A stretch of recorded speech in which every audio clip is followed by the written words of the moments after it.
सो hey guys, आज की video में हम लोग इस इमरजेंसी लाइट को रिपेयर भी करने वाले हैं, साथ में इसको अपग्रेड भी करने वाले हैं। रिपेयर क्योंकि इसकी एलईडी जो है वो खराब हो चुकी है, साथ में इसके अंदर के शायद वायर भी कुछ टूट चुके हैं।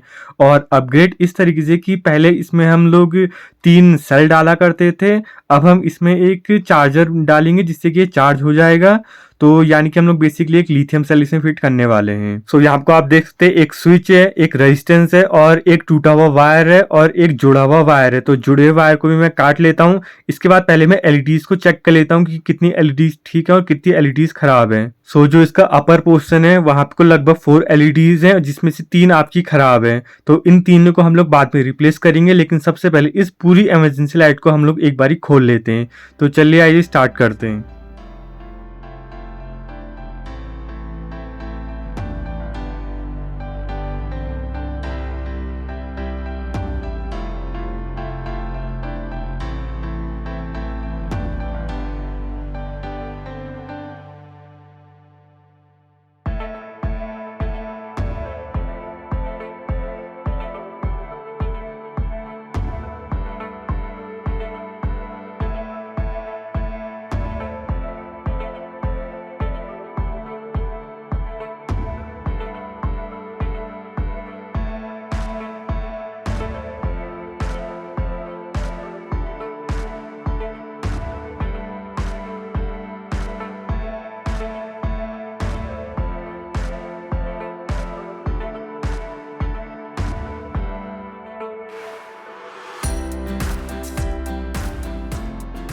तो इमरजेंसी लाइट को पूरी तरीके से खोलने के बाद हमने इसको थोड़ा सा साफ भी कर लिया है। अब बारी आती है इसकी जो एलईडीज है उसको रिप्लेस करने की। तो तीनों एलईडीज को मैंने मार्क लगा दिए जिनको रिप्लेस करना है। मेरे पास ये पुरानी जो एलईडी स्ट्रिप होती है वो पड़ी हुई है, इस वजह से मैं 3 एलईडीज को बाहर निकाल लेता हूँ, यानी कि डीसोल्डरिंग करके फिर इन 3 एलईडीज को मैं अपने जो इमरजेंसी लाइट है उनकी एलईडीज के साथ रिप्लेस कर दूंगा। तो चलिए आइए इतना करते हैं पहले।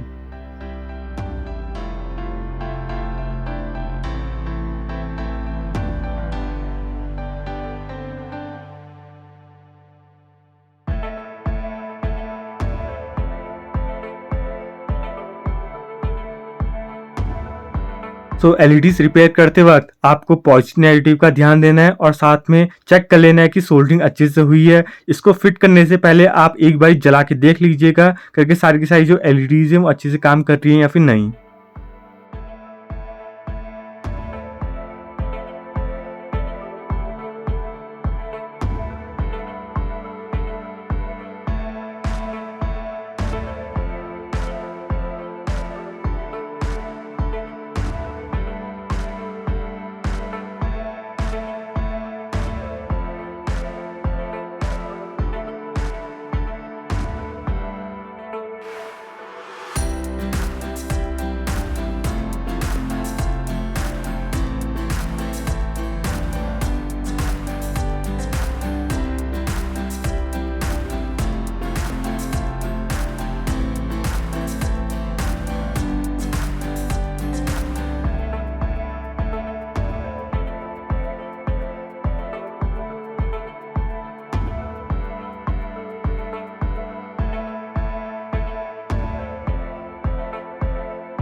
सो यहाँ आपको एलईडी को रिपेयर करने के बाद हमने अपनी इमरजेंसी लाइट को वापस से फिट कर लिया है। अब बारी आती है इसमें एक चार्जिंग मॉड्यूल और एक बैटरी को कनेक्ट करने की।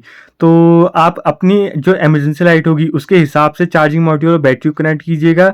मेरी जो इमरजेंसी लाइट है उसमें 3 आपकी जो कंपार्टमेंट्स है, इसमें से एक कंपार्टमेंट में मैं आपका चार्जिंग मॉड्यूल को फिट कर रहा हूँ और दूसरे वाले कंपार्टमेंट में बैटरी को, और एक कंपार्टमेंट को वैसे ही छोड़ दे रहा हूँ। कनेक्शंस आपके काफी सिंपल होने वाले हैं। चार्जिंग मॉड्यूल में आपके 4 पॉइंट्स होते हैं, 2 आपका बैटरी के लिए, 2 आपका आउटपुट के लिए, पॉजिटिव नेगेटिव।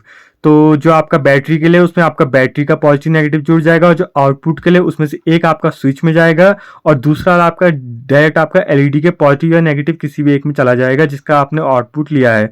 और स्विच का दूसरा पोजीशन आपका एलईडी का जो सेकंड वाला टर्मिनल होगा उसमें सोल्डर हो जाएगा। आप वीडियो में देख ही सकते हैं कि किस टाइप से मैं कनेक्ट कर रहा हूँ, लेकिन यहाँ आपको सर्किट डायग्राम नहीं है तो आपको थोड़ी सी प्रॉब्लम आ सकती है। अगर प्रॉब्लम आ रही है तो आप बता दीजिएगा, मैं उसके लिए एक डिटेल्ड वीडियो ले आऊँगा कि किस टाइप से हम लोग चार्जिंग मॉड्यूल को बैटरी के साथ और बैटरी और एलईडी को स्विच के साथ कनेक्ट करते हैं, इन चारों डिवाइसेस को एक साथ। तो उसके लिए आप कमेंट कर दीजिएगा, मैं उसके ऊपर एक डिटेल वीडियो ले आऊँगा। वैसे तो कोई ज़्यादा ये ट्रिकी सा है नहीं, आसान सा ही है। बाकी मुझे पता है अगर के सभी के घर में यही वाली इमरजेंसी लाइट नहीं होगी, लेकिन आपके घर में जौन सी भी इमरजेंसी लाइट है, आप उसको इसी तरीके से रिपेयर कर सकते हैं। यानी कि आपको चाहिए एक लिथियम सेल, या आपका 50 से 100 रुपये के बीच में आ जाता है। एक आपका चार्जिंग मॉड्यूल जो कि आपका लगभग 20 रुपये में आता है, और बाकी सारी चीज़ें वैसी की वैसी ही थी। एलईडी को रिप्लेस करना आप रहने भी दे सकते हैं, क्योंकि ये उतना ज़्यादा ज़रूरी नहीं, क्योंकि सिर्फ 3 ही एलईडीज़ खराब थी, बाकी सारी की सारी काम की थी। और इसी के साथ जो हमारी इमरजेंसी लाइट है वो बिल्कुल तैयार हो चुकी है। बाकी आपको ये वीडियो कैसी लगी कमेंट करके ज़रूर बताइएगा। होपफुली आपको वीडियो अच्छी लगी होगी, और चैनल पर नए हो तो सब्सक्राइब कर लेना, क्योंकि हम इसी तरीके से अमेजिंग वीडियोस लाते रहते हैं। Thank you for watching.